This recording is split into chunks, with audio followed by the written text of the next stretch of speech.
Sinha sahab, I don't need to hear your voice also. The feelings are more than enough. And you look handsome, more handsome than ever before. You, you look more handsome than ever before. I said you look pretty handsome. आवाज आ रही है आपको clear? Thank you. Beauty lies in the eyes of beholder. So, It's the first show of the year. you have got a beautiful eye. Sir, it's the first show of the year under Vision India at 75 Vision India Forum's project to celebrate 75th year of India's independence. The first show of the year, Monday, 3rd of January 2022, a year which should be another very, productive, prosperous, and good year for India. Despite the onset or re-onset of the issues concerned with the health department and the health ministry. But nevertheless, let me be very honest in admitting candidly that I'm very happy to welcome you because you are one of my old and dearest friends. At least I consider myself to be good enough, and I've been knowing you for the last more than 10 years now, more than 10 years, I'm sure. And this is a pleasure to welcome you in the series of monologue of top 500 speakers on their subjects and areas of expertise. What a fantastic topic you gave me. Social security for the unorganized sector. It's an amazing topic.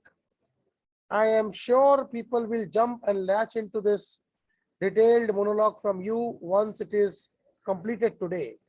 So I hand over to the former Additional Secretary Labor, Government of India, and also Additional Chief Secretary to the Government of Uttar Pradesh 83 batch, Uttar Pradesh cadre IAS officer, retired, and currently serving as the member of the SSC Commission, if I am not wrong, of the Uttar Pradesh state. I look forward to hearing from you and even understanding the nitty-gritties revolving around the social security, which India needs to ramp up more under the current regime for the unorganized sector, which has been the most affected sector, especially in the last 2-3 years after the pandemic has set in. And the ramifications are here in front of us, which should there was a network disconnection, which can happen with technology. Technology has its own vices, but we should be grateful that today we can meet online, talk online, and take forward this important discussion on social security for the organized sector. What a fantastic topic that Sinha Saab has chosen to talk on. And the world will latch on to this, especially considering the huge number of people that lie in the unorganized sector in this country. And having handled the labor ministry from closest quarters as the additional secretary government of India, who better to speak on the subject than Shri Arun Kumar Sinha ji. Welcome, and it is over to you now. Namaskar, sir. Go ahead. Thank you so much. Okay. I was not able to hear you very clearly. I hope that my voice is coming clearly. Today I wanted to discuss about the unorganized workers and especially the social security for unorganized workers. If you see labor department or labor ministry, it has got a very long history. In 1919, when International Labour Organization was formed, and India also joined from that very time when it was not even independent country. But from that time onwards, this labor welfare and other things started in India. And as you know, worker, I mean, any person from 16 years to 60 years, or right now when the life is going up and people reaching beyond 60, they are also in good working condition. So, but generally from ages 16 to 60, they are taken as workers. And we have a huge number. China, of course, is ahead of us, but after China in the world, we have got the highest workers in any country. And as the jargon goes in the labor arena. Uh, One is the organized sector, and the second one is the unorganized sector. Organized sector, in fact, everything till date has been mostly done for the organized sector.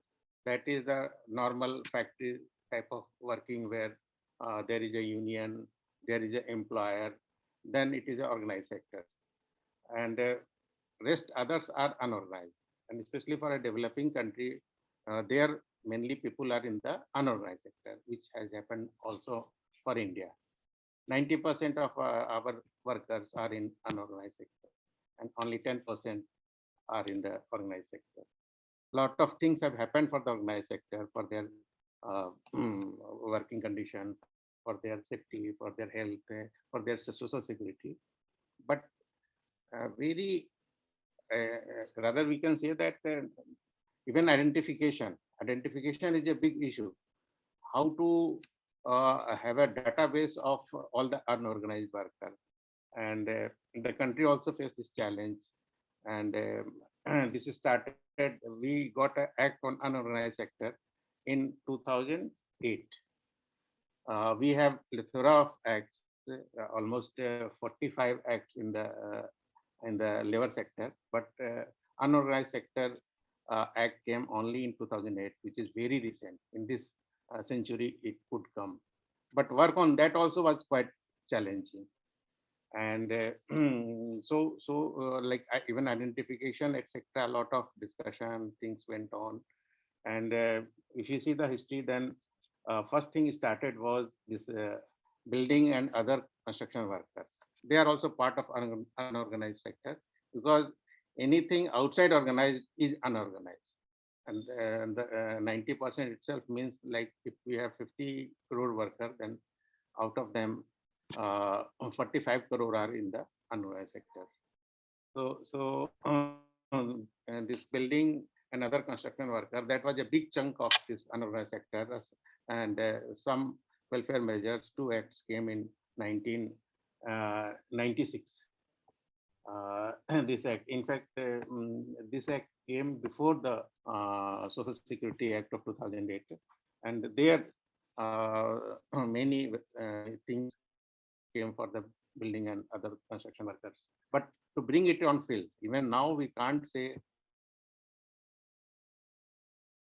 are identified, are covered by the scheme. So this is the challenge in the unorganized sector.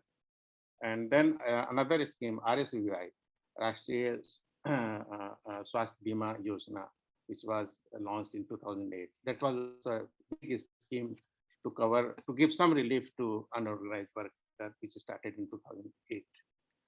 So this I wanted to just give some background, how things are, what are the challenges, and what is the history of this unorganized workers and their problems.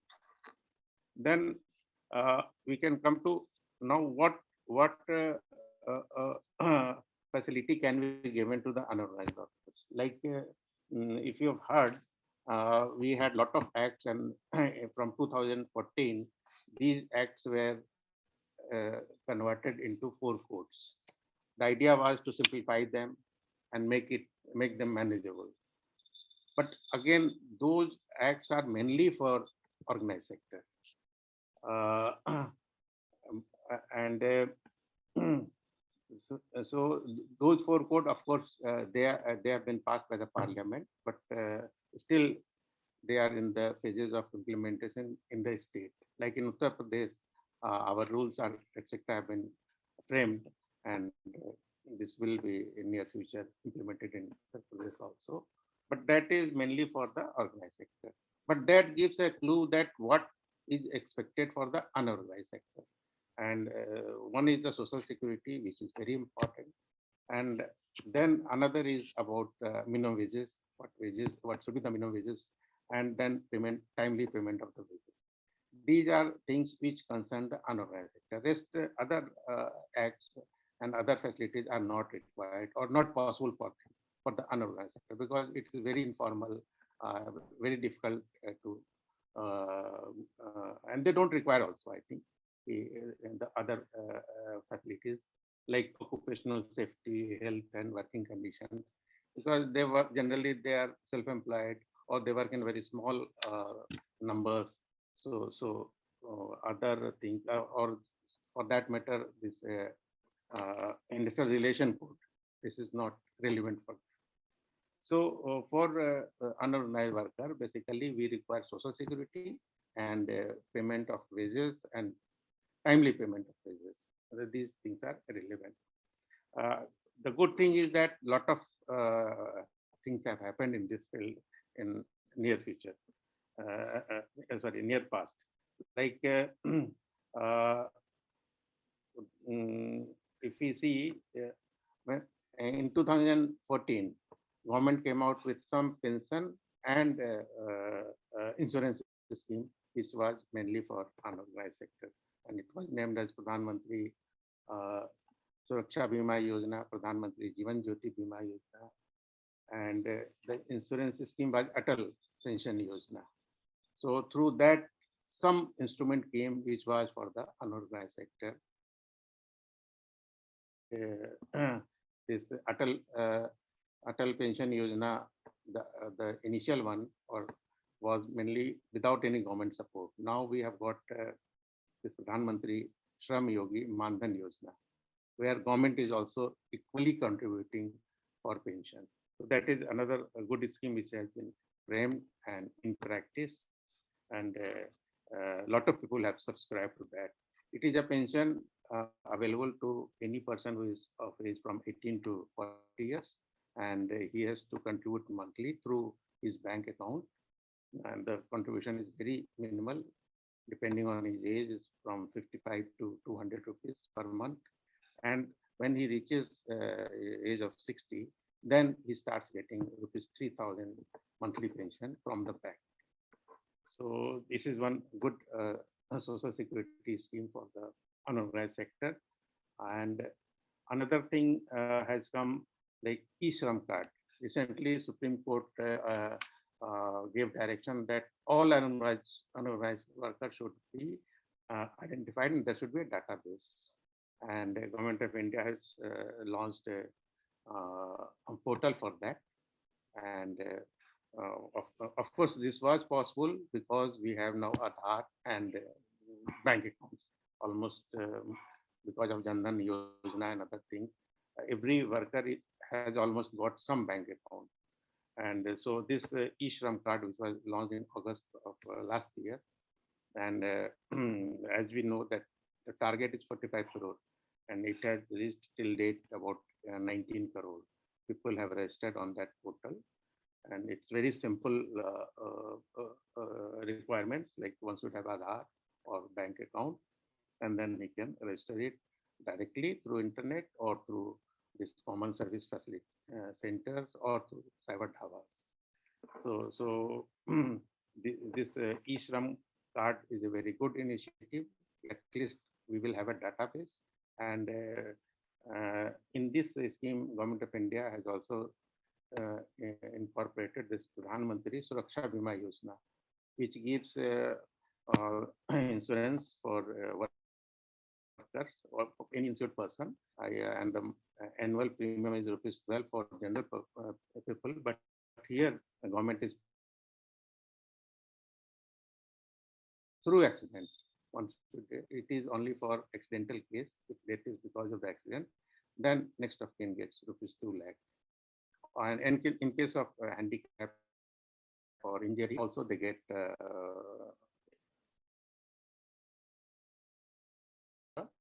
or cost. So scheme in UP government they have add on one more thing,